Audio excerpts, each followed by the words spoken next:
Offshore leaks have revealed time and time again that politically exposed persons use secrecy jurisdictions to hide their wealth, launder their wealth, and reinvest that wealth back into the global economy. A large part of the international financial system and many of the major financial secrecy jurisdictions are controlled and regulated by Western interests. Imran Khan frequently spoke out against money laundering and offshore financial centers. His government challenged Western institutions and governments to return and reveal dirty money and undeclared assets of Pakistani origin, pursued an independent foreign policy, and angered the US by refusing to host CIA sites on Pakistani soil.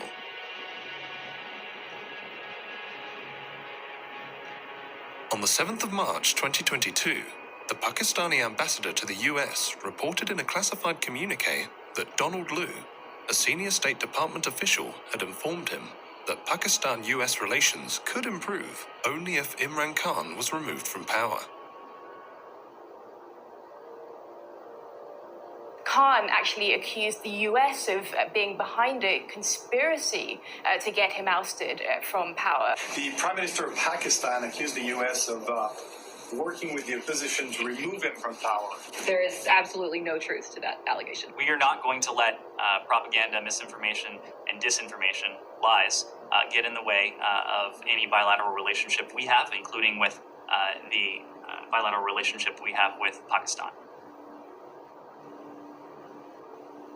Prime Minister Imran Khan has been ousted from power. Lawmakers elected the opposition leader Shehbaz Sharif as the country's new prime minister. A new dawn has started. A new day is coming. Allah has answered the prayers of millions. When Shehbaz Sharif, the brother of Nawaz Sharif, was appointed Prime Minister on Monday the 11th of April, the Guardian newspaper wrote, "He is known as a diligent administrator with such a great love of poetry that he often opens official meetings with recitals of famous revolutionary Urdu poets. His first words to Parliament were, 'One must set himself free from all bounds of desires.'" Imran Khan claimed he had been removed by a foreign-backed conspiracy. The US Embassy was calling members of my party, backbenchers who were not happy, and they were the first ones who then jumped ship. And they were the ones who then offered $1 million each to buy my other members of parliament who actually jumped ship later on. And then Donald Lu's conversation with the ambassador, the next day the no confidence motion is tabled in the assembly. What do you think? You have made some significant allegations there. When it's not will allegation. you show we me have hard this evidence? Why would I want to blame the US if I did not have hard evidence? This was an official message with note takers given to our ambassador. Message received by me, by our president, given to the Chief Justice of Pakistan. This is real. Not only was a democratically elected government removed through the conspiracy, we have been replaced by a bunch of criminals. 60% of the cabinet, which is sitting right now, is on bail. The Prime Minister was about to be sentenced in a corruption cases of billions of rupees, and his son. The Sharif doctrine is that you buy different people in all the important positions of power, whether it's in the media, you have your sympathetic journalists who continue to argue for you that the country can only be saved by the wisdom of the Sharif family. The generals, when they retired, they are also accommodated. The judges, once they are retired, they are also accommodated. The journalists, they are also given government position and they willingly take it. So it's the entire Sharif doctrine which gives them this sense that they can even get away with murder in Pakistan. Nawaz Sharif has learned that even though if you are out of power, if you manage to gain time, and if you manage to delay the cases in the courts of law, and once you come back into power, you can manage to get a clean check. So I think this time also, the same strategy is being followed by the Sharif family. I think those in power, they think that they can get away with the crimes they have done.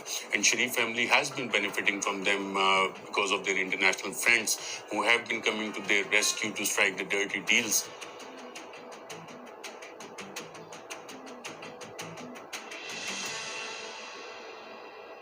Someone once said that to accumulate wealth beyond one's wildest dreams, one must be close to the individuals who make the rules and who enforce those rules.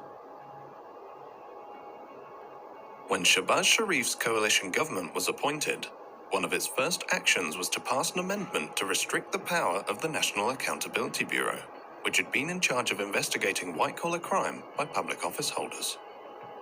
The amendment, which was passed in June 2022, was to take effect retrospectively.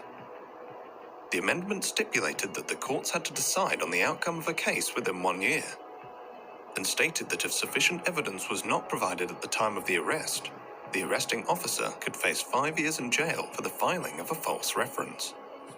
The 47-year-old chief investigator who presided over the investigation against Shahbaz Sharif and his family in the Ramzan Sugar Mills case died of a heart attack on the 9th of May 2022. Another investigator on the same case suffered a heart attack and remains in critical condition. Malik Massoud, through whose accounts prosecutors alleged 3.7 billion Pakistani rupees were laundered to various Sharif family members, had been cooperating with investigators when he too suffered a heart attack and died on the 7th of June 2022. The 49-year-old had been a tea-boy at the Ramzan Sugar Mills, where he drew a salary of approximately $300 per annum for his work at the Sharif family-owned enterprise. To the Wealth Report, London is the wealth capital of the world, beating New York to the top spot. London is the favoured playground of the world's politically exposed oligarchs and their family members. The Sharif family of Pakistan, the Aliyevs of Azerbaijan, the Kenyatas of Kenya, and many other current and former politically connected families who acquired vast fortunes beyond their known sources of income own billions of pounds of prime London property. London boasts the greatest diversity of international property investors, with people from 45 countries owning properties in London. British-dependent jurisdictions continue to offer financial secrecy and tax evasion services. 84,000 properties in the UK are owned anonymously. The UK government has made repeated promises to crack down on dirty money, but on each occasion, the government has failed to implement the promised legislation or watered down the legislation so as to make it ineffective. Britain remains the capital of libel tourism, where the wealthy come to attempt to silence their critics. London continues to be a safe haven for the global elite that have fallen out of favour in their home countries. Pakistan under Imran Khan attempted for years to engage with Britain to repatriate laundered money. Many other developing countries have done the same, without success. We approached numerous UK government bodies and ministers for this documentary. Not one agreed to speak to us. The FATF, the Intergovernmental Money Laundering and Terrorist Financing Watchdog, headquartered in Paris, indicated in its first review after the ousting of Imran Khan that Pakistan had met all of the compliance recommendations to be removed from the FATF grey list.